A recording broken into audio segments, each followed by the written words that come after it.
Bismillahirrahmanirrahim. Assalamualaikum warahmatullahi wabarakatuh. Alhamdulillahirabbil alamin. Wassalatu wassalamu ala anbiya'il wal mursalin wa ala alihi wa sahbihi ajma'in. Baik, kita berjumpa lagi di channel Lensa Psikologi Sufi, sebuah channel yang mengkaji jiwa dan sisi rohani manusia. Setelah kemarin kita membahas terkait dua kota jiwa pertama yang tercatat dalam manuskrip Syekh Muhammad Shadiq Naqsyabandi, yaitu kota Marutubisuk dan kota Lawamah, maka saat ini kita akan melanjutkannya ke kota yang lebih dalam lagi. Langsung saja, dalam lanjutannya beliau Syekh Muhammad Shadiq Naqsyabandi menceritakan demikian. Ketika pertama kali aku tiba di kota Lawamah, kulihat di tengah-tengahnya ada istana lain. Aku bertanya kepada salah seorang penduduknya yang berilmu mengenai hal itu. Dia mengatakan bahwa kota itu diberi nama Mulhamah, kota cinta dan ilham. Kemudian aku bertanya mengenai pemimpinnya. Ia pun mengatakan bahwa pemimpinnya bernama Aqlul Ma'ad, seorang bijak yang telah mengenal Tuhan. Raja ini, kata orang itu, mempunyai perdana menteri bernama Cinta.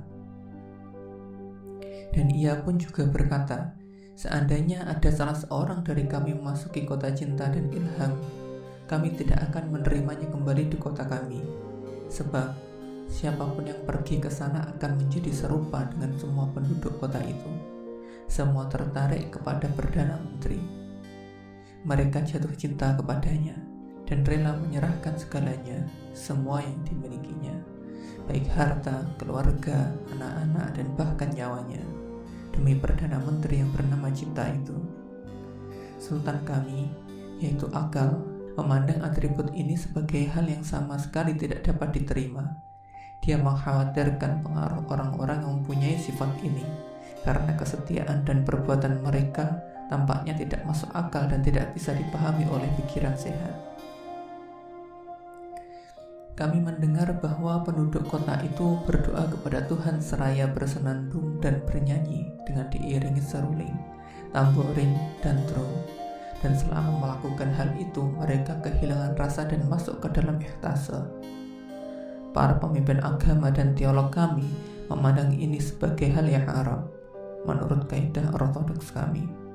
Oleh karena itu, tak seorang pun dari mereka yang ingin bermimpi menginjakkan kakinya di kota cinta dan ilham. Tatkala ku dengar hal itu, aku sangat ingin meninggalkan kota Lawamah dan berlari ke pintu gerbang kota cinta dan ilham yang penuh berkah itu. Di pintunya, ku baca tulisan Babul Jannati, La ilaha illallah. Ku baca frasa La ilaha illallah, tidak ada Tuhan kecuali Allah, dengan suara keras. Lalu aku pun bersujud memanjatkan syukur. Pada saat itulah pintu terbuka dan aku pun masuk. Tak lama berselang, kutemukan sebuah rumah kecil milik seorang fakir. Di dalamnya kulihat ada sekumpulan rakyat jelata maupun orang-orang berpangkat, sehingga kaya dan miskin bergabung menjadi satu. Kulihat mereka saling mencintai, menghormati, tolong-menolong dengan wajah senantiasa ceria. Mereka bercengkerama dan bernyanyi. Lagu dan ucapan mereka sangat menggugah, indah, dan selalu mengenai Tuhan dan hari kiamat, serta hal-hal yang bersifat rohani atau spiritual lain. Tak ada rasa cemas dan duka cita, seolah-olah hidup di alam surga. Tak ku dengar atau kulihat apapun yang berkesan perselisihan, juga pertengkaran yang menyakitkan atau melukai. Tak ada tipu daya, kejahatan, dengki, ataupun fitnah. Tiba-tiba aku merasakan kedamaian, kebahagiaan, dan kegembiraan berada di tengah-tengah mereka. Kulihat ada seorang tua yang tampan, wajahnya memancarkan kedewasaan dan kebijaksanaan. Aku tertarik kepadanya dan langsung mendatanginya seraya bertanya, "Wahai sahabatku, aku adalah pengelana miskin yang sekaligus sakit. Aku mencari obat untuk menyembuhkan penyakit kegelapan dan kelalaianku. Adakah tabib di kota cinta dan ilham ini yang bisa menyembuhkan diriku?" Orang itu terdiam untuk beberapa saat. Kutanyakan namanya. Dia mengatakan kepadaku bahwa namanya adalah Hidayah, petunjuk. Lalu dia berkata, nama panggilanku adalah kejujuran.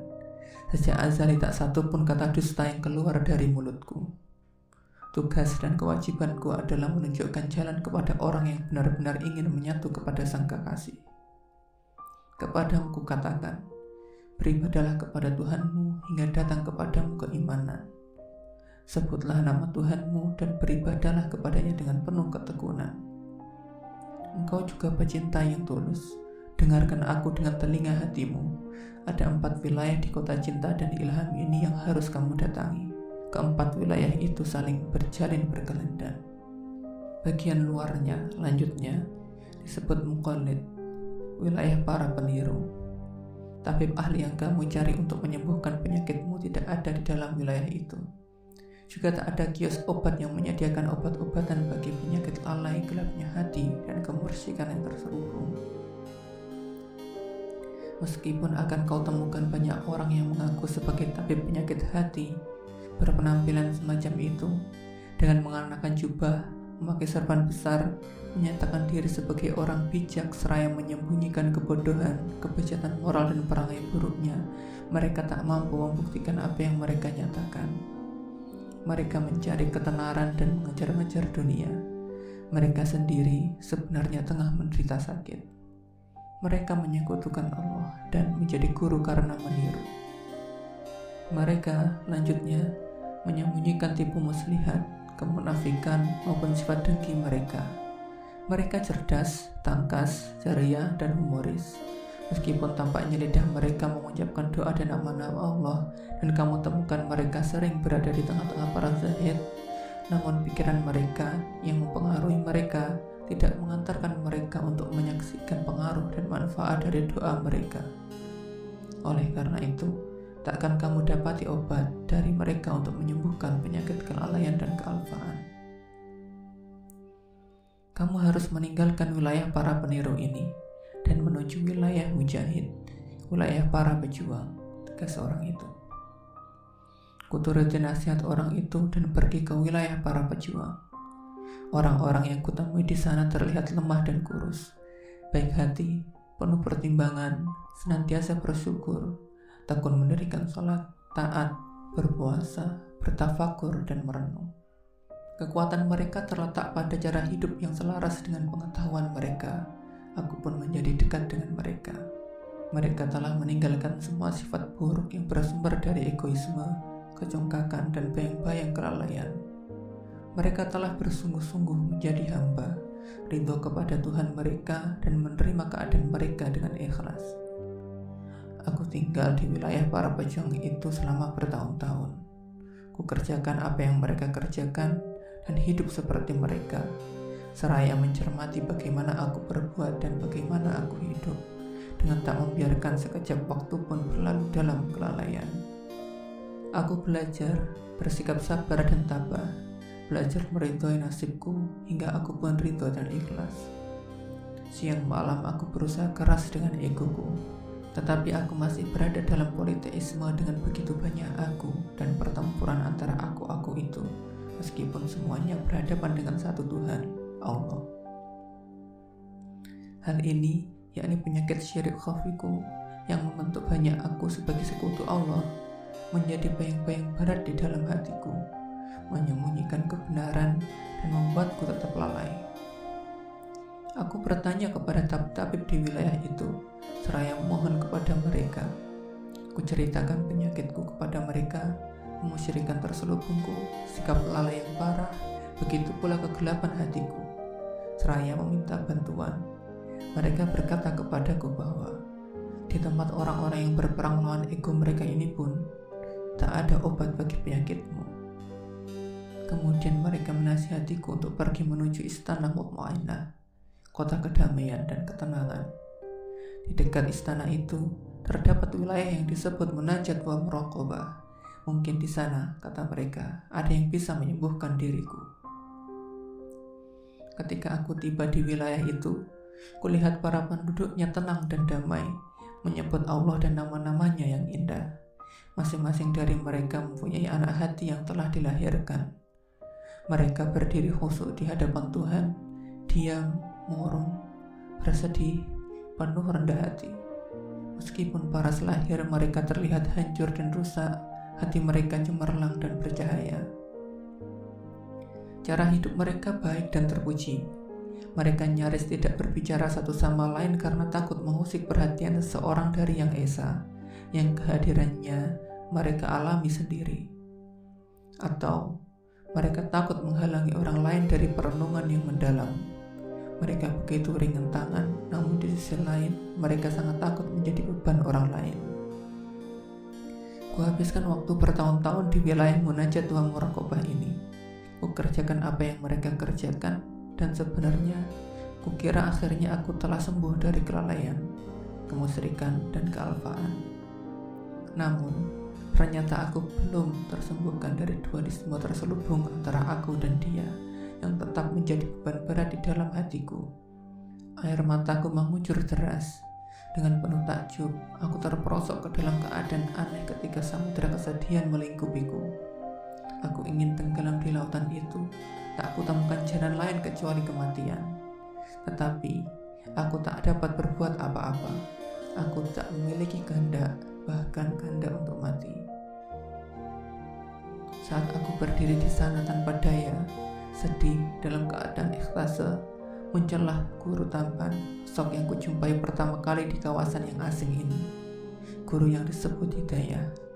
Dia menatapku dengan penuh kasih, dan dia pun berkata, "Wahai hamba malang yang diperbudak oleh diri sendiri di pengasingan tanah asing ini, wahai pengembara yang jauh dari kampung halamannya, kamu tidak dapat menemukan obat penyakitmu di tempat roh ini.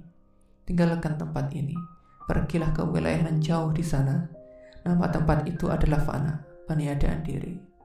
Di sana akan kau temukan tabib-tabib yang pernah merasakan fana, yang mengetahui rahasia fa'afnu summa afnu summa afnu, fa'abaku summa abaku summa abaku. Maka tiadakanlah dirimu, tiadakanlah dirimu, tiadakanlah dirimu. Maka kau akan kekal, kau akan kekal, kau akan kekal selamanya." Tanpa menunggu lebih lama, aku pun pergi ke wilayah fana.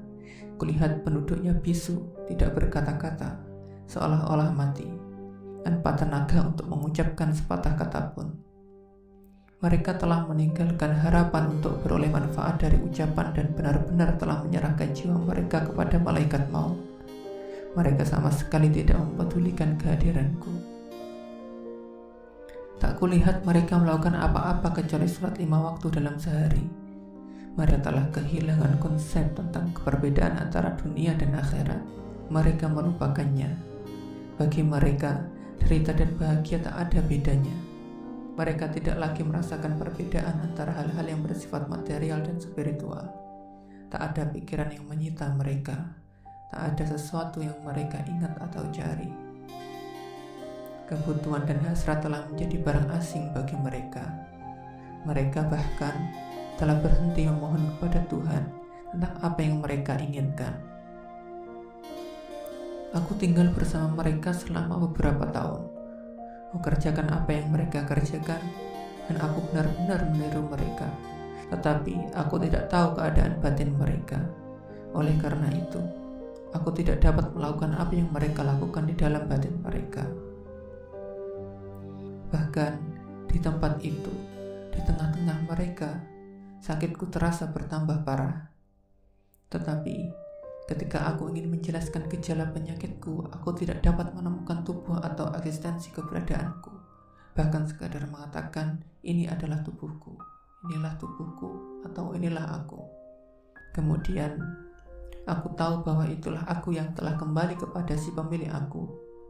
Kemudian aku tahu bahwa mengatakan wujud itu milikku adalah kata-kata dusta, dan dusta adalah dosa bagi setiap orang. Kemudian aku tahu bahwa menanyakan pemilik sesungguhnya dari apa yang menjadi milikku adalah syirik terselubung yang aku sendiri telah bertekad untuk mencampakkannya. Maka apa yang harus dilakukan? Dalam rasa takjub, kulihat diriku terbebas dari semua keinginanku.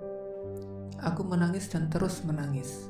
Seandainya aku memanggilnya, wahai Tuhanku, maka yang ada menjadi dua, aku dan dia. Aku dan dia yang kepadanya aku mohon pertolongan. Kehendak dan yang dikehendaki, hasrat dan yang dihasrati, pecinta dan sang kekasih. Aku tidak tahu jalan kembali. Ratapan sedih itu menggugah malaikat ilham yang ditugaskan oleh Tuhan untuk mengajarkan orang yang mencintai Tuhannya. Dengan seizinnya, dia membacakan kepadaku bagian dari kitab ilham ilahi yang berbunyi, pertama, fanakanlah perbuatanmu. Dia berikan itu kepadaku sebagai hadiah. Ketika kuulurkan tangan untuk menerimanya, kulihat tak ada tangan. Ia hanyalah susunan air, tanah, eter, dan api. Aku tak mempunyai tangan untuk mengambilnya. Aku pun tak memiliki tenaga untuk berbuat. Hanya yang Esa yang memiliki kekuatan, yang maha perkasa. Apapun perbuatan yang terjadi melalui diriku, ia pemilik pelaku mutlak.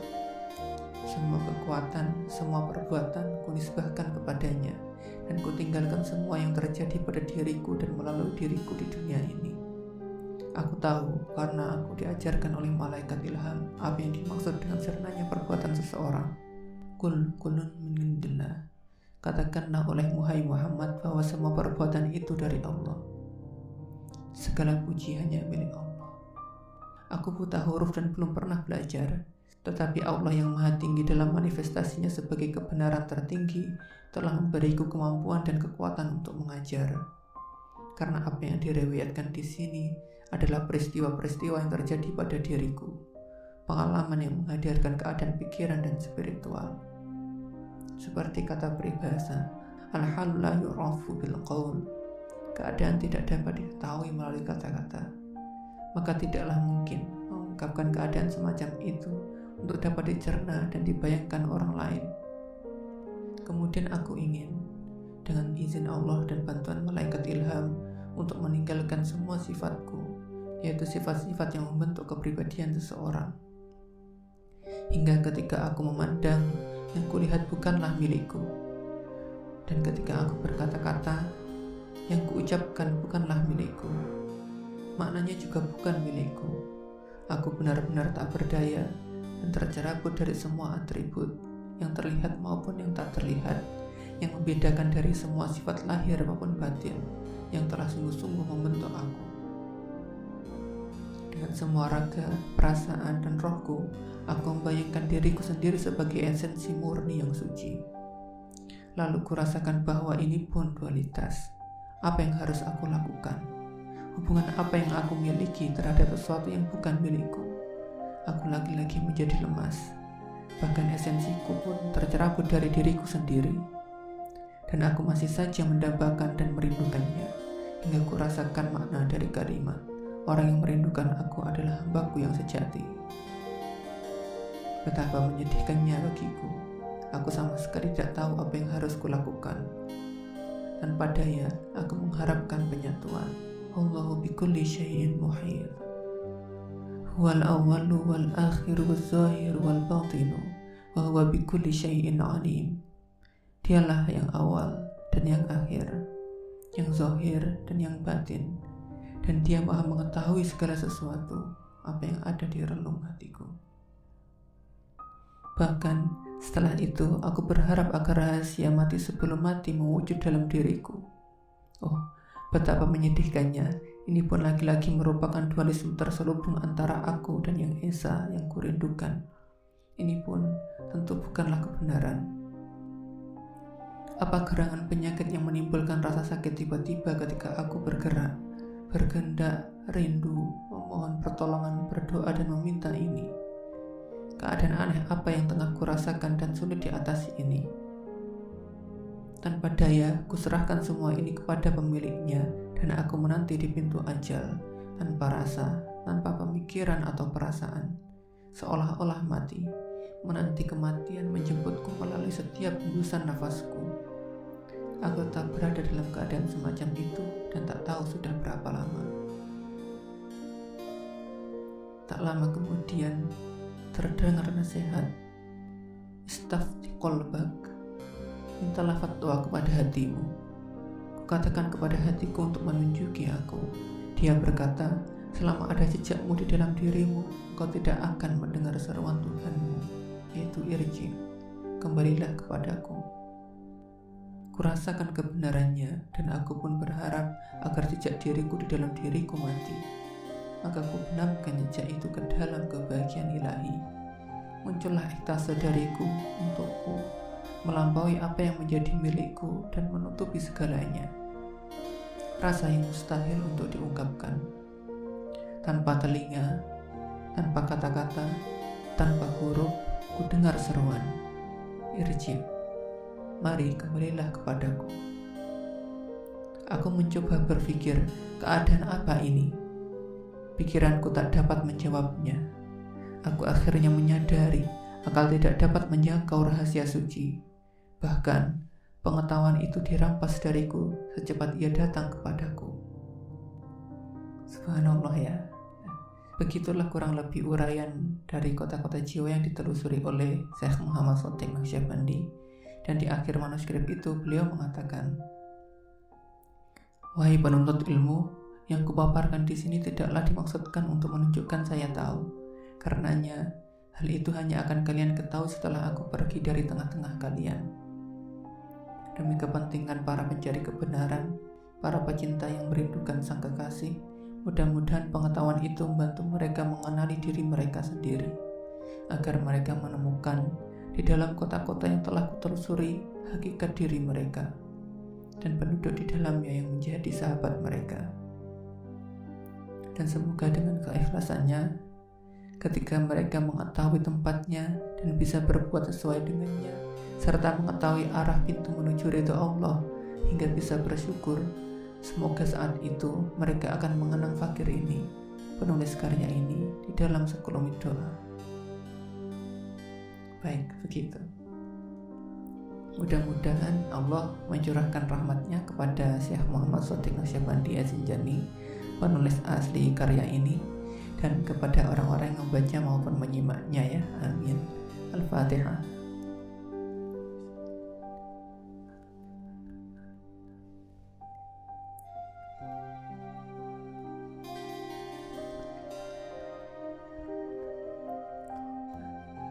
Alhamdulillahirrahmanirrahim. Wallahu a'lam bishawab.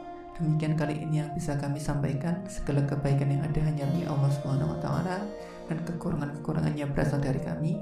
Untuk pertanyaan maupun saran yang bersifat membangun bisa ditulis di kolom komentar atau dikirim ke email yang ada di deskripsi. Salam damai sejahtera dan bahagia untuk kita semua. Wassalamualaikum warahmatullahi wabarakatuh.